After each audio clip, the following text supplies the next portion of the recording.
ರಾಷ್ಟ್ರಕವಿಗಳು, ಅವ್ರಿಗೆ ಗೊತ್ತಿಲ್ಲ ಯಾರೆಲ್ಲ ಕರ್ನಾಟಕದ ಅವರ ಗುರುಗಳು. ಅವ್ರ ಹೆಸರು ಟಿ ವೆಂಕಣ್ಣಯ್ಯ ಅಂತ. ಯಾಕೆ ಇವತ್ತು ಅವ್ರ ಬಗ್ಗೆ ಹೇಳ್ತಾ ಇದ್ದೀನಪ್ಪ ಅಂತಂದ್ರೆ, ಶಿಕ್ಷಕರು ನಾವು ಹೆಂಗಿರ್ಬೇಕನ್ನೋದು ಅವ್ರ ಮಾದರಿ. ಟಿ ವೆಂಕಣ್ಣಯ್ಯವರು ಏನಪ್ಪ ಅಂತಂದ್ರೆ ಕರ್ನಾಟಕದ ಮೊದಲ MA ಏನಪ್ಪ ಅಂದ್ರೆ ಪ್ರೊಫೆಸರ್ ಅವರು. ಆ ಒಂದು ಟೀಮ್ ಇರ್ತದೆ. ಆ ಬ್ಯಾಚಿನ ಮೊದಲ ವಿದ್ಯಾರ್ಥಿಗಳ ತಂಡ BM ಶ್ರೀಕಂಠಯ್ಯವರು, ಕುವೆಂಪು ಅವರು, ವಿ ಸೀತಾರಾಮಯ್ಯನವರು, ಅವರೆಲ್ಲ ವಿದ್ಯಾರ್ಥಿಗಳು. ಆ ಕಾಲಕ್ಕೆ ಯಾಗಿರ್ತಾರ ಟೀಚರ್ ವೆಂಕಣ್ಣಯ್ಯನವರು ಅಂದ್ರೆ ಅಷ್ಟೇ ಸಿಂಪಲ್ಲು, ಅಷ್ಟೇ ಸರಳ ವ್ಯಕ್ತಿ.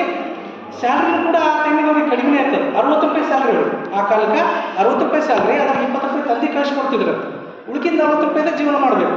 ಆ 40 ರೂಪಾಯಿದಲ್ಲೂ ಕೂಡ ಬಡ ವಿದ್ಯಾರ್ಥಿಗಳಿಗೆ ಓದಿಸ್ತಿದ್ರಂತ. ಆ ಏನು MAದಾಗ ಬಂದಿರ್ತಕ್ಕಂಥ ಕೆಲವರು ಬಡ ವಿದ್ಯಾರ್ಥಿಗಳು, ಟ್ಯಾಲೆಂಟೆಡ್ ಬಡ ವಿದ್ಯಾರ್ಥಿಗಳು, ಅವರಿಗೆ ಆ ಸ್ಯಾಲ್ರಿಯನ್ನು ಕೊಟ್ಟು ಮತ್ತೆ ಮನೆಗೆ ತಮ್ಮ ಹೆಂಡತಿಗೆ ಮಕ್ಕಳಿಗೆ ಇಟ್ಕೊಂಡು ಪಾಠ ಕಲಿಸ್ತಿದ್ರು. ಎಷ್ಟು ಸರಳ ಜೀವಿಗಳು ಅವರಪ್ಪ ಅಂತಂದ್ರೆ ಹೇಳ್ತಾರೆ ಕುವೆಂಪು ಅವರು. ಅಂಥ ಟೀಚರ್ನ ನಾನು ನೋಡಿಲ್ಲ. ನಾನು ಭಾಳಷ್ಟು ಕಲ್ತ್ಕೊಂಡು ಮನೆ ನಾ ಪ್ರೈಮರಿ ಅಪ್ ಟು MA ಎಲ್ಲ ಕಲ್ತೀನಿ. ವೆಂಕಣ್ಣಯ್ಯನವರಂಥ ಟೀಚರ್ನ ನಾನು ಇದುವರೆಗೆ ನೋಡಿಲ್ಲ. ಅವರಲ್ಲಿರ್ತಕ್ಕಂಥ ಜ್ಞಾನ ಭಂಡಾರ, ಅವರಲ್ಲಿರ್ತಕ್ಕಂಥ ಸರಳತೆ, ಅದನ್ನು ನನ್ನ ಮಂತ್ರಮುಗ್ಧವಾಗಿ ಮಾಡಿಸ್ಯಾರ. ಅವ್ರು ಕ್ಲಾಸಿಗೆ ಬಂದ್ರೆ ಫಸ್ಟ್ ವಿದ್ಯಾರ್ಥಿಗಳಿಗೆ ಕೇಳ್ತಿದಾರಂತ, ನಾಷ್ಟ ಟೀ ಆಗಿದೆ ಅಲ್ಲ. ಯಾಕಂದ್ರೆ ಬಡ ವಿದ್ಯಾರ್ಥಿಗಳು ಮಾಡಿ ಬಂದಿರ್ತಿದ್ದಿಲ್ಲ. ಈಗ ಮನೆಗೆ ಅನುಕೂಲ ಇದ್ದವ್ರು ನಾಷ್ಟ ಮಾಡ್ಕೊಂಡು ಬರ್ತಾರೆ, ಟೀ ಕುಡ್ಕೊಂಡು ಬರ್ತಾರೆ.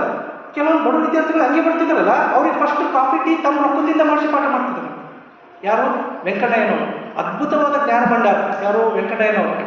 ಅವರು ಕನ್ನಡಕ್ಕೆ ಯಾರು ನಮ್ಮ ರವೀಂದ್ರನಾಥ್ ಟ್ಯಾಗೋರ್ ಅವರು ಬಂಗಾಳಿ ಭಾಷೆದಾಗ ಬರೆದಿರ್ತಕ್ಕಂಥ ಆಲ್ಮೋಸ್ಟ್ ಅಲ್ಲಿ ಎಲ್ಲ ಗ್ರಂಥಗಳನ್ನು ಕನ್ನಡೀಕರಿಸಿದವರು. ದೊಡ್ಡ ದೊಡ್ಡ ಏನಪ್ಪ ಅಂದ್ರೆ ಪೇಪರ್ಗಳನ್ನು ಆ ಕಾಲಕ್ಕೆ ಏನಪ್ಪ ಅಂತಂದ್ರೆ ತಂದಾಕಿರೋರು.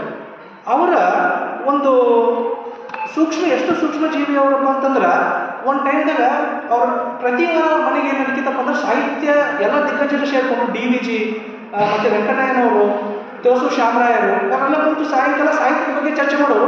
ಆ ಚರ್ಚೆಯಲ್ಲಿ ತಮ್ಮ ವಿದ್ಯಾರ್ಥಿಗಳನ್ನು ತಗೊಳ್ತಿದ್ರಂತ. ಇವರೆಲ್ಲ ಕುವೆಂಪು ಅವರು, ವಿ ಸೀತಾರಾಮಯ್ಯನವರು, ಅವ್ರನ್ನೆಲ್ಲ ಕೂಡಿಸ್ಕೊಂಡು ಆ ಎಲ್ಲ ದಿಗ್ಗಜರ ಸಂವಾದವನ್ನು ಇವರಿಗೆ ಕೇಳಿಸ್ತಿದ್ರಂತ, ನಮ್ಮ ಹುಡುಗರು ಕಲೀಲಿ ಅಂತ. ಅದಕ್ಕೆಲ್ಲ ಖರ್ಚು ಇವ್ರದೇ. ಮತ್ತೆ ತಮ್ಮ ಮನೆ ಮೇಳಿನಾಗೇ ವಾರಕ್ಕೊಮ್ಮೆ ಪ್ರತಿ ಸಂಡೇ ಇದನ್ನು ಮಾಡ್ತಿದ್ರಂತೆ. ಪ್ರತಿ ಸಂಡೇ ಮಾಡಿದಾಗ ಅವ್ರ ಹೆಂಡತಿಗೆ ಆರಾಮಿರಲ್ಲ. ಒಂದು ಸಂಡೇ ಏನಾಗ್ತದೆ, ಎಲ್ಲ ಫಸ್ಟಿಗೆಲ್ಲ ಚಿಂತನೆ ಆಗಬೇಕು. ಫಸ್ಟಿಗೆಲ್ಲ 1 ತಾಸು 2 ತಾಸು ಎಲ್ಲ ಹುಡುಗರಿಗೆ ಹೇಳಬೇಕು. ಎಲ್ಲ ದಿಗ್ಗಜರು ಏನಪ್ಪ ಅಂದ್ರೆ ಒಬ್ಬರೊಬ್ಬರು ಇಂಟ್ರಾಕ್ಷನ್ ಮಾಡ್ಕೋಬೇಕು. ಅದನ್ನು ಹುಡುಗರು ಕೇಳಬೇಕು, ವಿದ್ಯಾರ್ಥಿಗಳು. ಅದಾದ ನಂತರ ಊಟ ಮಾಡಬೇಕು. ಆ ಊಟನೂ ಕೂಡ ಸರ್ದೇನೆ. ಹಿಂಗಾಗ್ತದೆ. 2 ತಾಸು ಡಿಸ್ಕಷನ್ ಆಗ್ತದೆ ಆ ಸಂಡೇ. ಆ್ಯಸ್ ಯೂಶುವಲ್ ಸಾಹಿತ್ಯದ ಬಗ್ಗೆ ಡಿಸ್ಕಷನ್ ಮಾಡ್ತಾರೆ. ಎಲ್ಲ ಶೇಕ್ಸ್ಪಿಯರು, ಏನು ಬೇರೆ ದೇಶದಲ್ಲಿರ್ತಕ್ಕಂಥ ಕವಿಗಳು, ನಮ್ಮ ದೇಶದಲ್ಲಿರ್ತಕ್ಕಂಥ ಕವಿಗಳ ಬಗ್ಗೆ ಹೆವಿ ಡಿಸ್ಕಷನ್ ಆಗ್ತದೆ 2 ತಾಸು.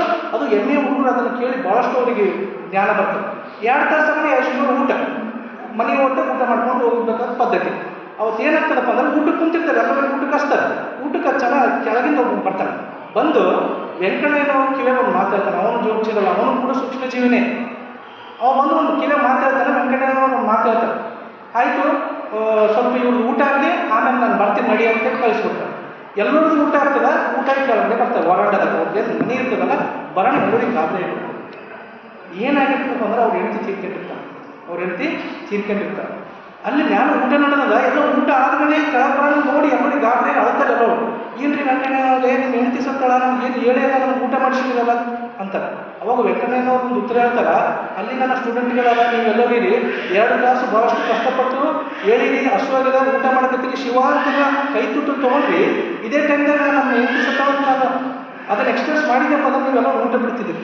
ಆಲ್ರೆಡಿ ಅದು ಬುದ್ಧ ಹೇಳ್ತಾನೆ, ಹಸ್ದವ್ರ ಮುಂದೆ ಪ್ರವಚನ ಮಾಡಬಾರ್ದಂತ. ಹಿಂಗಾಗಿ ನಾನು ಹೇಳಲಿಲ್ಲ, ಹೆಂಗಿದ್ರು ಆಗಿ ಹೋಗ್ಯದ, ಅದನ್ನಂತೂ ನಾವು ಏನೂ ಮಾಡೋಕ್ಕೆ ಬರೋಲ್ಲ.